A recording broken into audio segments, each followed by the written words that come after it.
know what? I don't want to see Rob Mills have simulated sex on stage. Me neither.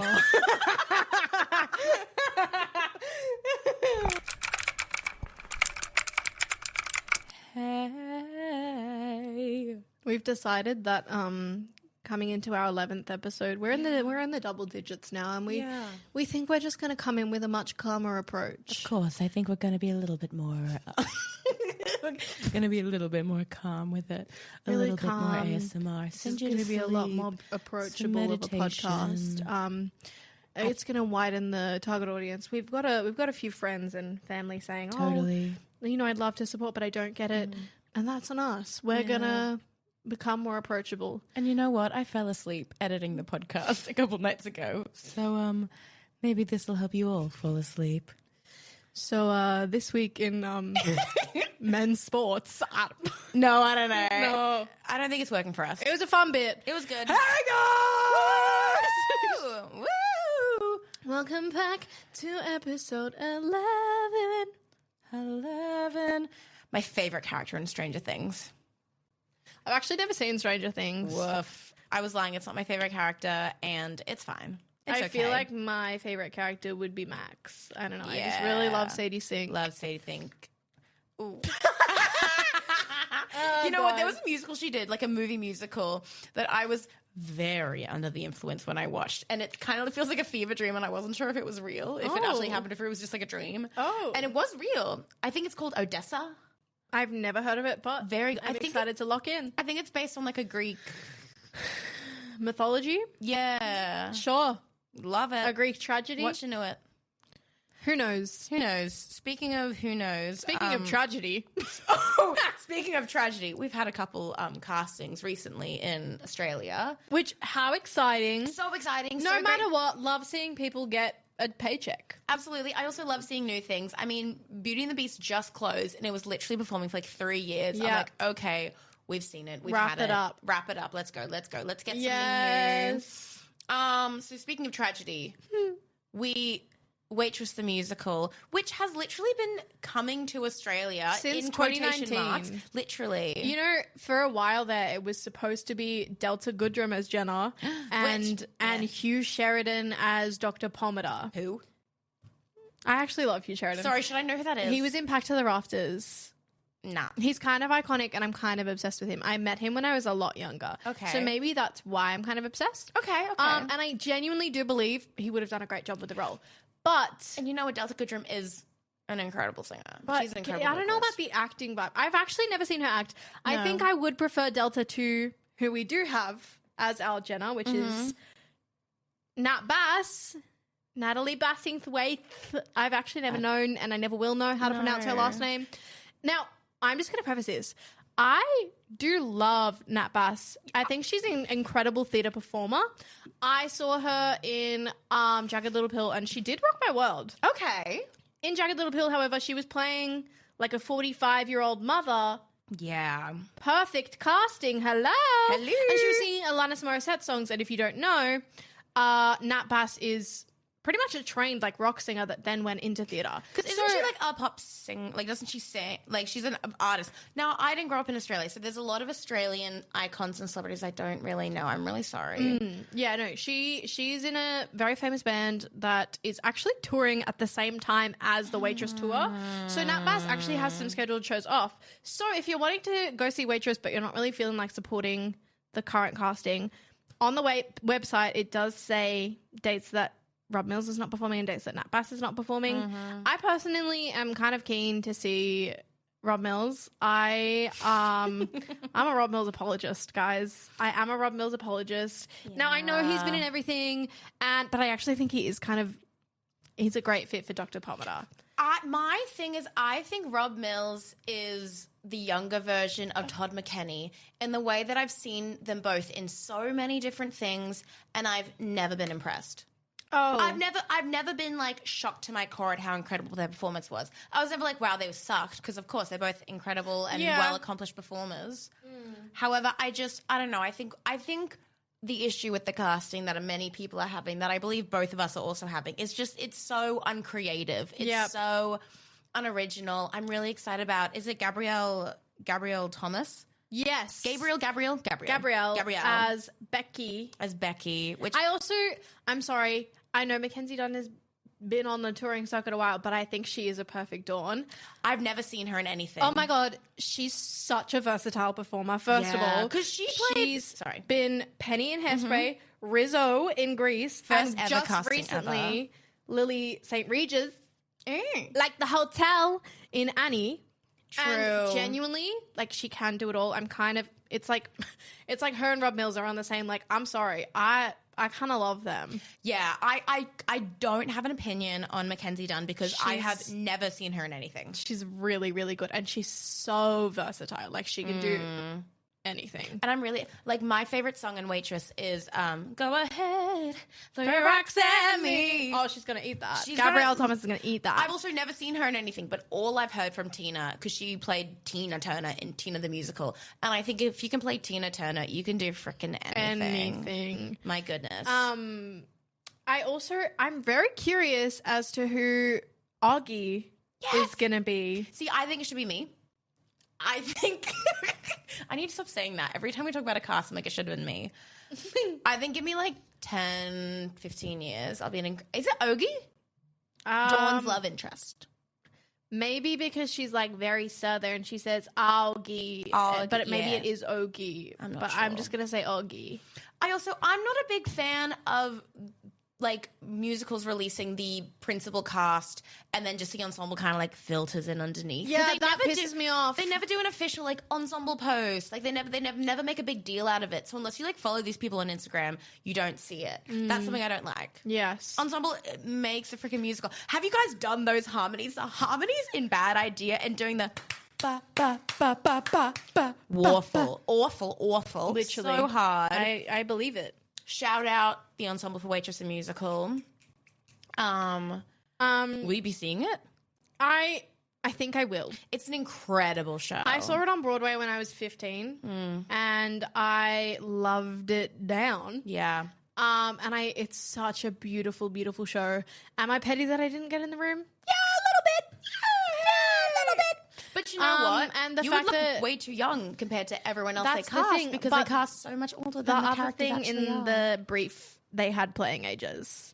And I love you, Nat Bass. You're a very, very talented woman, and I have a lot of respect for you, genuinely. But you are 50. And it's bad in theatre in general, like the playing age versus actual age. But I feel like in Australia, it's even worse. Like the amount of times I've seen something. I'll never forget, I saw Bring It On, the musical, years ago. And my queen, who was playing 16-year-old Campbell, was 32. Yeah. And I'm like, you're literally double the age of your character. That shouldn't be happening. I just think it's ridiculous. And I think I understood, like, fresh out of COVID, like casting people we knew were incredible because it's scary coming back to get people back in live. Seats and doors. Absolutely.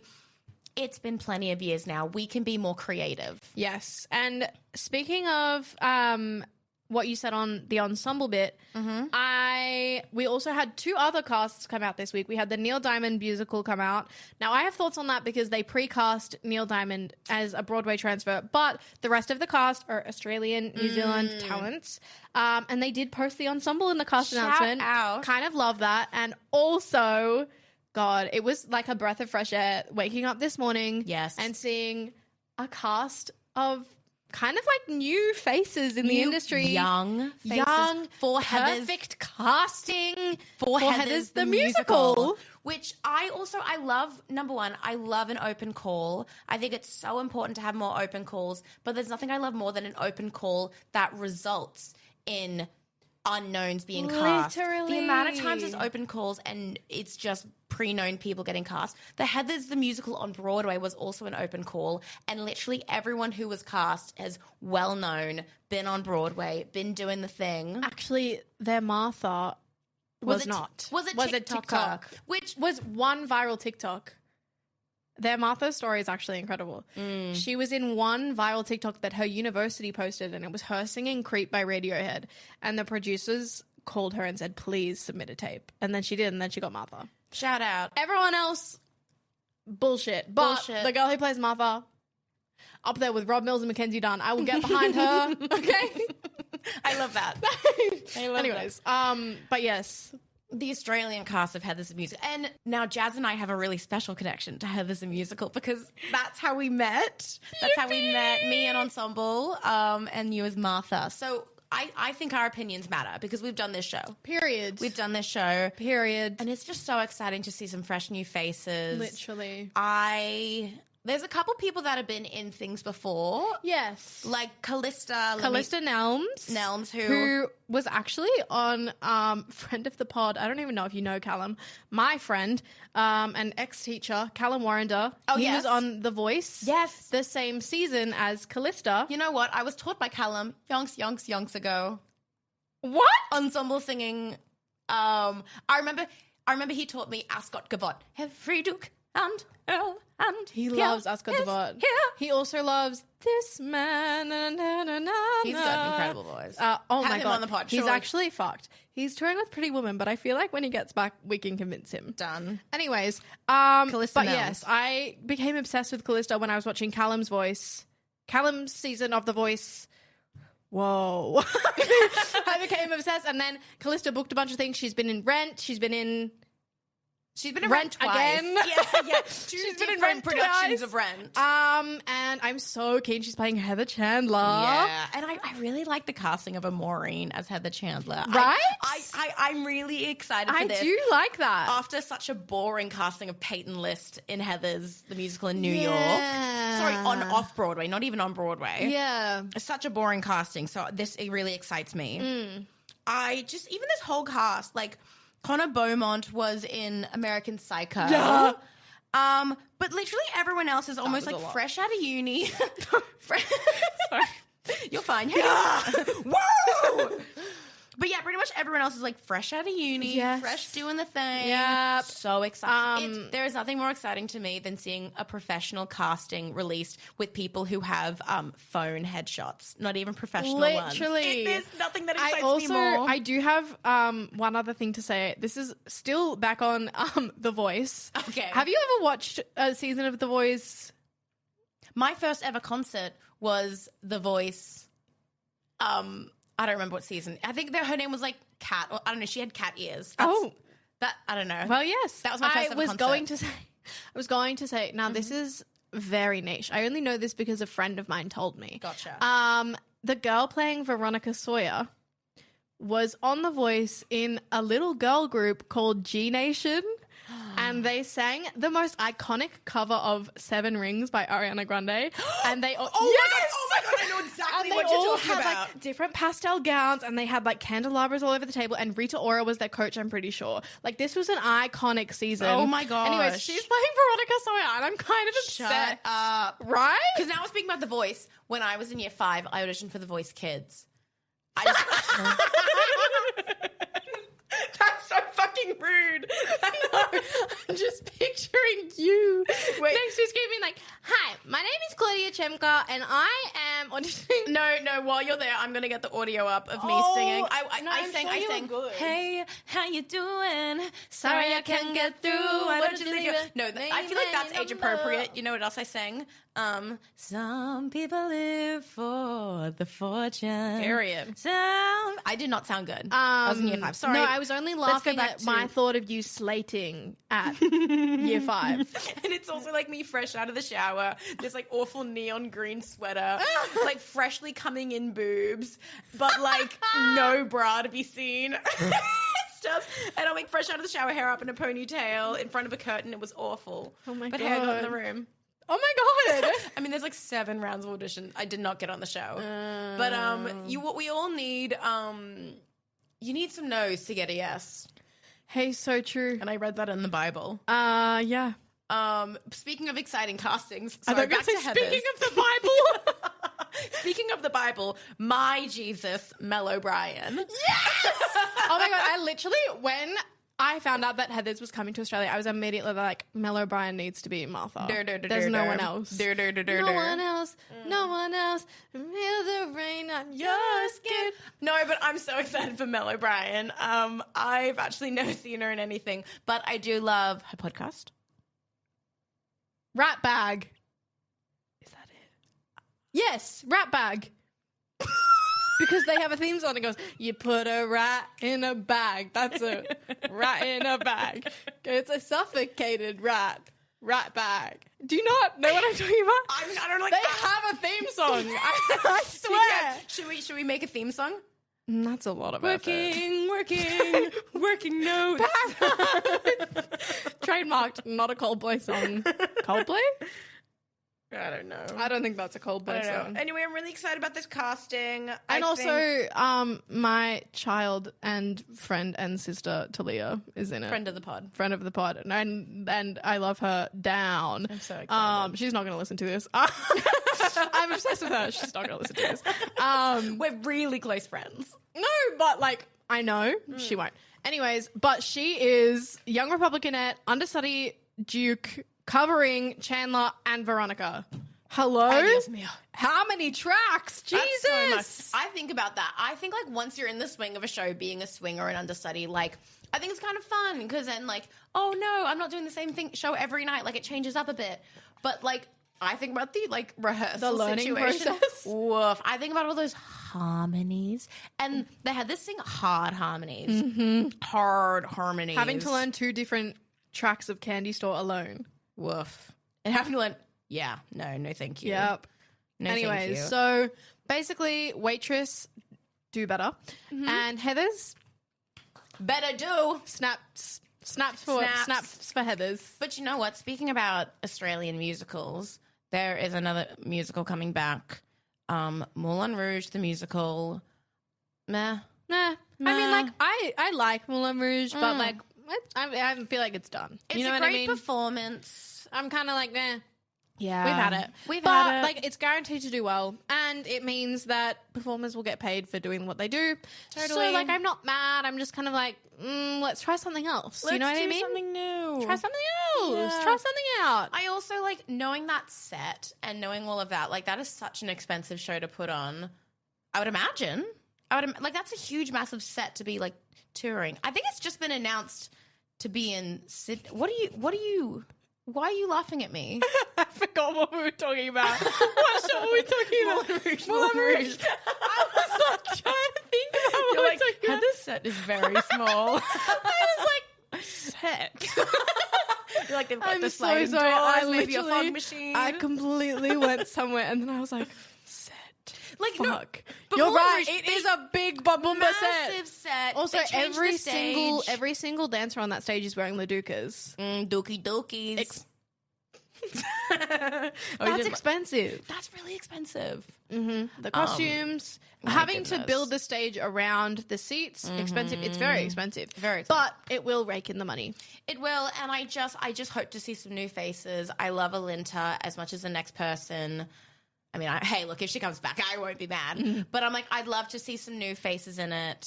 Do I want them to change the show like they did on Broadway with Bob the Drag Queen? Maybe not. Maybe. Come, chameleon. They added that for Did they? Boy George. For those who don't know Bob the Drag Queen, she had a song. I think it was on Drag Race. I think it was her finale song. It goes, purse first. Walk into the club, purse first. That no one knows enough to add it. No one That's knows. the thing. It kind of made sense adding come, chameleon. Yeah, because of the era. Because it is a and jukebox Boy musical. George is on stage singing it. So, like, it made sense. Purse first, I personally can't get behind. No. And I love Bob the Drag Queen. Love. Shall I talk about Laneway? I went to Laneway this week, guys. Oh my God, it was incredible. It was incredible. I literally died. I died. It was so good. I saw so many incredible acts. I was like barricade. We like waited at the gate like half an hour beforehand. We get there. My ticket says already scanned. I said, you bitch. I have to go to the box office. They're like, oh yeah, the person just like scanned it twice. And I was like, oh, great. Anyway, so my friends run to barricade. I'm like running up to barricade like 10 minutes later. Anyway, we get a great spot. It's fine. And I just had the time of my life. It was so fun. Role model was incredible. Yeah. Our Sally was Wet for those leg. who was wet leg. Role model brings on someone on stage during the song. What is the song called? Sally. Sally. Coming around. I think it's called Sally. Yeah. I feel like someone cancelled. I think someone cancelled. Everyone was like, it's going to be Jacob Elordi and Margot Robbie. And I'm like, they're in Sydney. They're not there. They're not here. They, like, literally the night before, they were in Sydney doing their Wuthering Heights premiere. So that's interesting. I saw Wuthering Heights last Friday. Oh. I really, really liked it, but it's not the book. No. Everyone who I've talked when to... I separated it from the book, I loved it. It's a great film. Yeah.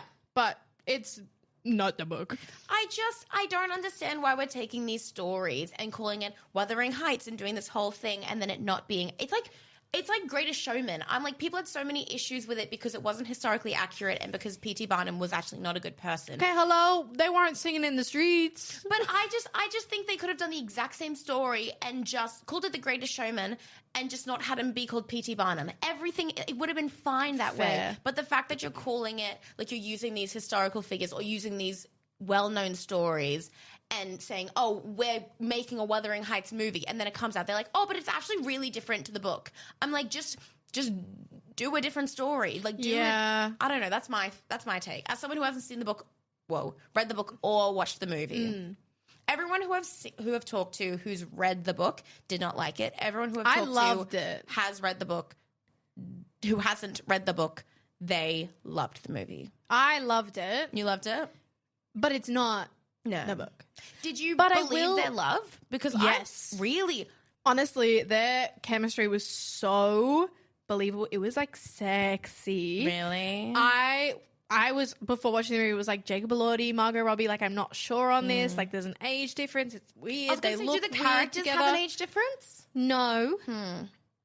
But I didn't really think that much about it. Okay. It was so, like their love was really, I mean also like Heathcliff and Kathy, they're like really toxic.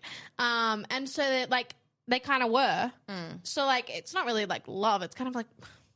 It is love. I don't know. I don't really know how to describe it. Okay. It's fucked. It's really, really fucked. The book is even more fucked. Right. But also, like, you can't fit everything that happens in the book into a 2-hour movie. No, you can't. You can't. I'm sorry. And I will say it's honestly, like, probably, like, the first 2/3 of the book. I'd say. Like, there's a whole chunk on the end that's just not in it at all. Interesting. But I didn't mind. Okay. Honestly, I didn't really gaff that much. But, yeah, it's not the book. Everyone on TikTok is right. It's not the book. I still love the movie. Yeah. I really, really loved it. I was crying. Yeah. I just think and once again, I've never read the book, but from what I've seen on TikTok, from what I've seen online, it's like, it is quite explicit in the book that Heathcliff is a man of colour. Yeah. Honestly, the fact that I did miss that when I read it. Right. But everyone on TikTok has convinced me. But I did miss it when I read it. Okay. And I think that happens a lot. Like a book will just be like, they have olive skin. Literally. And that's it. Like, that's like Hunger Games. Well, no, it's pretty explicit in the book. I've had the passage... In Hunger Games or in... Oh, no. Wuthering Heights? In Wuthering Heights. Oh, I've had a TikTok girly, she read the passage and I was like, oh, yeah. Oh, yeah. Oh, yeah, can't miss that. I did. But...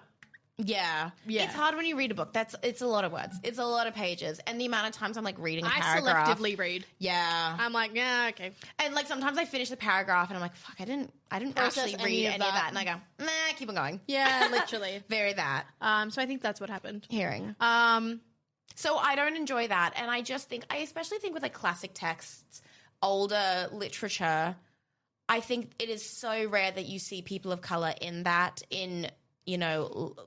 lead roles, in roles of importance and depth. I think it is important to keep that when you create a movie. I will say the rest of the cast was cast racially blind. Beautiful. I feel like she was kind of going for something and then just missed the mark with Heathcliff. But Mr. Linton is, I believe, a man of like Southeast Asian descent. And Nellie, who is kind of like the nanny, she is an Asian woman. So I'm not sure what happened. Right. But hey, that's not for us to say. Yeah, look, I didn't hate it. A lot of people hated it. I didn't hate it. No. No. Well, I'm glad. I don't think I'm going to go see it in the cinemas. I'm not going to pay that money. However, if it comes on streaming, I'll probably watch it. I recommend. I'll probably watch it. If you feel like a cry. Like, if you feel like I just need to cry. Anyways, I'm so sorry I interrupted you and I went on a full Wuthering Heights tangent. I was just going to say back to what you were saying. Laneway was incredible. I think as a society we need to talk about crowd behavior. I think sitting down and talking during someone's act is despicable. I think because I was also barricade. We were like right in the middle of the two stages because for those who don't know, Laneway, the main two stages are literally connected and they're side by side. So we were generally smack bang in the middle of the two stages. Yeah. So we had a great view. Spot. Great spot. I had what to quote Bianca Del Rio, the Great Wall of Woman in front of me because she wasn't even that tall. She was just like, she was tall, but she also was just like leaning over the barricade and we're looking sideways. Like I'm not looking front on. She's like leaning over. She's like filming videos and then like putting her head down and she's wearing this like big cap. And so it's just like literally blocking the entire stage. And so that was quite frustrating. But whatever. I did have a lovely, lovely time. Chapel Roan was incredible. Yeah. My friend saw who I went with. She looked incredible. Did you go? No. Sam did? No. Oh. His brother did. Why did I think Sam did? I don't know. Yeah, just a big fan. No, because my friend saw Chapel in New York and she was saying that Chapel like in New York like had like a migraine like that night and she said it. She was like, hey guys, I'm so sorry if I'm like low energy. And she was still like having a great time and doing a great show. But she said like seeing Melbourne and like seeing her like be happy and joyful. Like she was like, it was so different. Aww. There were, number one, between every song, such a long break. Like, the amount of time she went backstage to come back on stage with nothing different. And she had her water bottle on stage because she would finish a song, go back, drink water, come back. Like, it wasn't like she was going backstage to drink water. Maybe there was in-ear problems and she had to talk them. That's the thing with outdoor events is like... You never know. You never know. You never know. And so she was probably chatting to the techies. But still, that's like every song? Every song. I also think, like... Because she did a lot of not costume changes, but she'd like take off a bit of costume. Reveal. But she never did it on stage. She always did it off stage. And I'm like, you take all this inspiration from drag queens and then you're not doing your reveal on stage. Wow. Anyway, but it was incredible. I had an incredible time. I would have cried if I drank any water, but I literally, I couldn't have any water because I was on the freaking barricade. Yeah. We snuck food in our boots and in our bags, and it was incredible. Period. And we had a lovely, lovely time. Yay! So But okay, back to the crowd though. Number one, if you're going to be at barricade or lining up or outside all day, put sunscreen on. Put sunscreen on. What fool are you to think you're going to be at an outside event all day and not put any sunscreen on? Literally. The amount of people that stole my sunscreen was, well, I mean, I offered. But like, no, I'm putting sunscreen on and they're like, oh, can I have some? I'm like, yeah, sure. Oh, yeah, that's annoying. But I'm like, wear sunscreen, number one. Number two, if you're going to be at the barricade all day, don't drink a lot of alcohol. Do not, because you're going to faint, you're going to pass out. There were just so many people passed out, and it was like a 20-degree day. It was sunny, but it was a 20-degree day. Let's take care of ourselves. Let's take care of the people around us. Yeah. And let's be considerate. Put your phone up, maybe 30 seconds each song. You do not need to be filming every second of every song. That is ridiculous. Okay, that's my rant done. So fair. That should be my working note. I actually don't have any. Oh. We'll think about it. I'm sure you'll find something. Perfect. I actually do have a question. Yes. Whoa. Yes. All throughout my TikToking, living vicariously through people watching Laneway across Australia, getting out seemed like hell. How was it for you getting out? Because if you were in barricade, it would have taken a sec. It was really fine. Honestly, the only thing that was annoying was like the PT out because there were no more trams than usual. And we could you get the train from like the race course? So yes, it wasn't on the PTV app. Like all day, it was saying like the first train out of Flemington is like 11 a.m. Like something ridiculous, like on Saturday, and it was on Friday. But there were the trains running, so that helped. Right. But we literally left. My friend realized she left all their merch in a locker, so we had to go all the way back in, and then out again. It was actually so fine. There were so many exits, which I think Melbourne Laneway gets lucky because we're quite far back. Like there was only one laneway after us. Right. Because I know at Gold Coast there was an issue because they only had one exit and they closed the accessible exit during chapel. Ah. So people were really struggling to get out and like people had to like push their friends like uphill on a ramp. But I didn't have any issues. None of us did. It was really fine, honestly. Period. They opened up so many exits. They also opened up an exit right near the stage, which really, really helped because that was near the tram stop. Because otherwise people would have had to go all the way back through the entrance, which is quite far, and then all the way around the freaking race course, which is a very large area. Yeah. So I had no issues. Right. Well done. Yeah, thank you. Thank you. You seem like you kind of nailed laneway. We really did. Our feet didn't even hurt. My knees were a little bit sore. But that was it. Who was your favorite artist that you didn't expect you Role would model? like? I'm not a huge fan of Role Model. Yeah. I never really have been. Like, I appreciate what he does. I think he's very charismatic. But seeing him, like, live, like, he was incredible. Period. He was incredible. I have no notes. He was very, very good. Love. I got on the screen a couple times during Role Model. Because I'm famous and hot. Yeah. Yeah, no biggie. They watch the pod. Just difficult being you. God, it's really hard. No, he rocked me to my core. And like laneway as well, like a lot of the people there, at least this year, were like musicians. And so because they have like their microphone stand and then they're playing their guitars, they're just in the one spot the whole time. But he had like bits where he would like run with his guitar around, and then he also had songs where he was just singing and he wasn't playing the guitar, which I really appreciated. I love that. So he rocked my world. Gigi Perez was incredible. Like she sounded so good live. Yeah. Like better than the recordings, and that doesn't happen often. Wow. Yeah, I loved it. Period. I had a great day. Yay. I love. Is it? Should we say our working notes? Oh my God, we said it. Oh, we said the thing. Oh, they did the thing. Okay, you can go first. I don't actually have one. I don't have one either. All right, well, let's pause.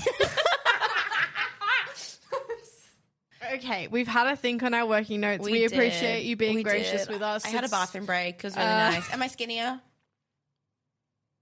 Yeah. Thanks. So, Claudia, what's your first working note for today? Okay, my first working note is theatre related. I'm in my era of, redoing all my theatre stuff. I'm doing my new dance reel. I'm getting show reel stuff together, a more updated one. But I need new headshots. And now, why the hell are headshots so expensive? Like, I understand I'm paying you for your time, I'm paying you for your expertise, but I'm not. I'm paying you for your camera. If we're being really honest, and it is expensive. Like, I think when I did my last headshots, I got 3 photos for $300. And that is very cheap. That is affordable for getting headshots done. It is ridiculous how expensive it is. It is ridiculous that we can't just take photos on our phones. Yeah. And like, people have such great phones now. Like, also, we should be able to rent nice cameras. That should be a thing. Yeah. Get a group of your friends together, rent a nice camera, do all your things, spend as much time. Because also, I think my last headshots didn't look that good because I only had like an hour and a half. Yeah, to like do all the photos. And I don't know. I think headshots are so expensive. And I enter every giveaway I see, and I'm not winning any of them. And it's really upsetting, and I think headshots should be more affordable. I actually agree with you there. Thank you. I got very, very lucky, and I got my most recent headshots through my agency. Huge. So they were really, really cheap, and I got really professional nice. hair and makeup as well. That's really nice. But I didn't have much time because it was like me and like pretty much everyone else who's on the books with my agency. But I was very grateful. Like, oh my God, she was so good at her job. I was like, I'm so awkward on camera. She goes, tilt your head slightly to the left and part your lips enough that's like a fingertip. Like, she was so precise. Anyways, but I'm very lucky. I've never actually had to pay full price for headshots. That's so fucked up. So I can't relate, but it sounds awful. It is. Yeah, I'm sorry. And then there's also just like random things. Like, so many people don't like them when they're taken in a studio. People like prefer natural lighting. People like, there's so many things. I'm like, I'm spending so much money on this. It better be perfect when I get it. Yeah. So true. Yeah. It's very upsetting, but that's okay. People are like, you need new headshots every time you change your hair. I'm like, my hair is quite short, and so it grows up and down very quickly. Yeah. And it's very hard. The only time I got new headshots is because I used to have pretty blonde hair. Yeah. And so when I went back to brown, I got new headshots. But I probably wouldn't, that was last April? I don't really remember when, but it was a while ago. Yeah. And I haven't got new headshots since. Yeah. I look the same. What are you talking about? Sure, my hair's this much longer. Who gaff? Literally. I'm like, my face looks the same. Yeah, same. Yeah. So that's my qualm. Also, when I got my headshots, I had to meet at his house. I met him at his house, and he invited me in, and then I showed him all my outfits, and then we left. But it was a little bit awkward. I mean, I knew him personally, so it wasn't, strange. But I was like, if you were a stranger, if I didn't know and I just hired you, I would feel weird going into your one-bedroom home. Oh. Anyway, strange. Yeah. Anyway, strange. Shout him out. I'm not going to shout him out. That feels strange. Let's not dox him. No. Yeah.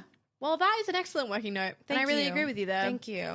My first working note of the day is kind of in a completely different direction. Oh, okay. I am sick to death of paying $8 for a matcha, and it's shit. Yes. It's not good. It's bad. And I've just paid $8. So, of course, I drink it. Otherwise, it's a waste. I think cafes should have to complete a course. Totally. And then get a license. Totally. To serve matcha. Totally. At that price. Mm-hmm. Jesus. And the amount of times, you'll spend $8 on a matcha and it's not a ceremonial grade matcha. Oh, yeah.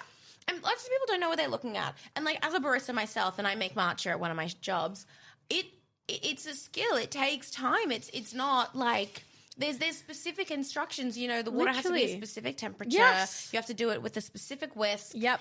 And I just think if you are spending $8, it better be good. Yeah. It better be good. And I love matcha. I only just recently have become a coffee drinker, but matcha has been my thing for years. Before it got trendy, I was a matcha girl, okay? Yeah.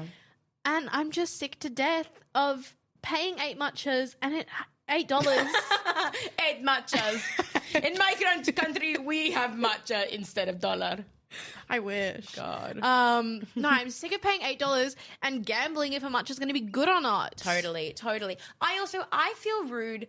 I already, as a barista, I'm already judging the coffee shop as I walk in. If there's not someone with short hair, if there's not someone that vaguely has they, them if pronouns, there's someone that does worried. not look queer, I'm out of there. Straight man taking my order, I'm out of there. However, I'm already looking over the counter to see what milks they use because I have almond milk. Yeah. I'm looking at their beans. I don't need to know exactly. I don't love St. Ali, so I don't want St. Ali. I'm a little bit specific about it. Literally. And then I feel like an asshole being like, hi, do you pre-make your matcha? What matcha do you use? I feel like an asshole doing that because I hate when people say it to me. But it's necessary for them spending $8 on a freaking matcha. Literally. Ugh. I genuinely, and it's we have to do an RSA course to serve alcohol. Why don't we introduce that for matcha? I mean, I guess it's slightly different because an RSA is more safety-wise, whereas matcha is more just taste-wise. Also, I'm in danger of going broke. Also, you know what's sick and twisted? When a matcha is powdery and you can feel the grains. You can feel the grains. And awful. why are you even selling it? Who the fuck is selling this subpar matcha? Yeah. Sick and twisted. I agree with you 1,000%. So, yeah. Anyways, that's my working note. I love that. Okay, my last working note. This one is somewhat topical because the Winter Olympics is on at the moment. So huge for fans of sport. Loving it. Which I am not. However... I'm not, but I got locked into frickin' the figure skating? No. Oh. I got locked into the men's mogul skiing finals the other day. Really? I watched the whole thing. Oh. An Australian got bronze. Oh, shout Insane. out. First of all. I really love the curling. Yeah. That's a really fun one. Oh my God, did you see the watch. Canadians were fucking cussing people out on the curling court? Love the drama. Rink? Crink? Woof. I'm not sure. No, anyways, I don't know either. the figure skating. I'm loving watching it. I I think it's so fascinating. I love watching the Winter Olympics. However, I'm watching on Stan Sports. Now I'm calling out Stan Australia Sports because there needs to be better production value on this, because I am sick of like watching the figure skating and then she's like, wow, lovely jump.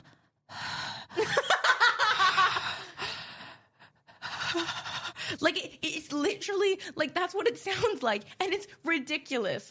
I feel like we need to give them some slack because some of these sports are so niche. Where are we finding commentators for that? But for figure skating, no, it's not allowed. No, and I think we could be having, you know, a production assistant sitting there, you know, with a headset, you know, watching the like like I think it's so poorly, and there's not that many sports on at a time. Like I just think also the music is so quiet. I'm like, this we're dancing. We're this is an art as well as a sport. Like I would love to hear the music. Yeah. I would love to hear the Georgians going, hey, I'm pretty flat for a white guy. Give it to me, baby. Can you believe that was in the Olympics? Can you believe that the Minions? Olympics banned? Oh. The Olympics? Sorry. What did they The ban? Olympics banned the Minions number. Yeah, that was ridiculous. No, it wasn't the Olympics banning it. It was Universal. Oh. They weren't giving permission. Bullshit. Ridiculous. That made me mad. Uh-huh. But the Minions number. They really are just doing anything in figure skating, hey. They really are. Kind of obsessed with it. So funny. But we deserve better production value. As the viewer. And like you want us to watch the Olympics and support the Olympics, and the Winter Olympics already don't get as much love as the Summer Olympics do. I would love a bit more production value in it. Bit of pizzazz. Absolutely. Exactly. Well, yes. Thank you. Do you agree? I do. I'm glad. I do, actually. But I am locked in. In spite of it all. Fully. Me and Alyssa Liu and Amber Glenn, like this, crossed fingers. Love them. Period. Love them. But yes. What's your working note? My final working note of the day is everyone wants a village, but not everyone wants to be in others' villages. Oh. I feel like an example is coming. Oh, now you listen here. Oh, listen up. I got a story to tell. I don't actually. But I am so sick of people being like, oh, like, I need people there for me. And then them not being there for others. Totally. It's selfish. And It's I'm awful. so sick of it. And so often it's the bare minimum. Yeah. Yeah, actually. Yeah, I'm just, honestly, that's like kind of it. I'm just sick of it. I think it's so stupid. You want a village, but you won't actively participate in being a villager. No, it's ridiculous. So selfish. And it's like, it's not even the small things. It's like birthday parties. Like, go to people's birthday parties. I don't care that you're tired. You're allowed to be there for an hour, 2 hours. But being there for someone matters, especially being theatre people. Yes. Come to my shows. Please. Oh I my understand if the tickets are expensive, but you're getting a night out of it. Like, I don't know. I just think I'm someone who goes to everyone's shows. I really, really try. Tickets are expensive. Shit is hard. But it's so important to be there for your people. Literally. And you are genuine about that. Claudia goes to everyone's shows. Thank you. You do. Thank you. You're like one of the only like friends of mine that like genuinely has been at like almost everything I've done. I think so. And that's beautiful. But yeah, no, I honestly am just like sick of it. Totally. So sick of it. It's and I do feel like it is different with shows because it is cost of living. Totally. But birthday parties and shit. Not even birthday, but like, yeah, sure. Like, come to the birthday party and then like never see me again. Like, you know what I mean? Yeah. It's especially something that I noticed after my 21st birthday way back when. It made me realize that maybe I'm a villager in their village and I've helped them through shit, but I don't think they're in my village. Totally. And that's okay. I've learned to be okay with it, but I think it is selfish and stupid. And I think people should be in others' village. Absolutely. Jizz. My thing is these people, like, eventually, you know, if you're not a villager, people won't be a villager for you. And it will come back to bite them in the ass. Karma's a bitch. I should have known better. Jojo Siwa said it first. I read that one in the Bible. No, and eventually people who aren't villagers, they won't have villages either. Period. And I think as time goes on and creating adult relationships is hard in general. Having adult friends is really hard because you go from either working with someone or going to school with them and seeing them every day or doing a show with them, like to never seeing them again. But it's not about how often you see them. It's about how meaningful your time together is. And I think it's hard to have adult friendships, but it is really easy to be a villager sometimes. Sometimes it's hard. Sometimes you have to push through the discomfort. But I think it's important. I really liked your working note. Thank you. That was really good. Basically, life is beautiful, and no matter what, you will always have villagers in your village. Absolutely. And sometimes your villagers will go for a walk and be in their own village for a bit, but then they might come back. They go off to war, they might have a couple fights, a couple battles, but then they come back to the village in the end. Real. Yeah. And if they don't, oh well, because you still have villagers in your village. Absolutely. And you may not even realize. Me, when I'm playing Animal Crossing, I will still always have villagers in my village. You played Animal Crossing before? No. No? Great. Great. Me neither. Anyway. You when I'm in the ensemble of Into the Woods. Into the Woods! Me when I'm in the ensemble of Beauty and the Beast. I need 6 eggs. That's too expensive. There must be more than this provincial. Bonjour. Bonjour. Bonjour. Bonjour. Bonjour. There goes Baker with his Okay, well, I feel like this has been our episode. I feel like I think we should end it. The episode. Yeah. Suicide pact right now. Maybe then we'd get some listeners. Let us be. I worship you. I trade my life for you. Oh my God. Once I disappear, Wait, hold on. plant our garden. I don't know the reprise. Our love is God. Boom. Our love is God. Doom. Our love is God. Oh yeah, I never sang that bit because I was getting into a cast and a neck brace and a freaking moon boot. Oh, I did. God, I can't wait for the Heather's cast to sing the backing vocals of I Say No. I Say No. Whoa. Whoa. That was my warm up every night to Kindergarten Boyfriend. Yeah, true. Because I was like, if I can sing this, I can sing anything. I love that. And so I'd be up there on my own. On my own. Okay, guys, this has been our pod. We need to stop breaking into We songs. need to stop it. Whoa,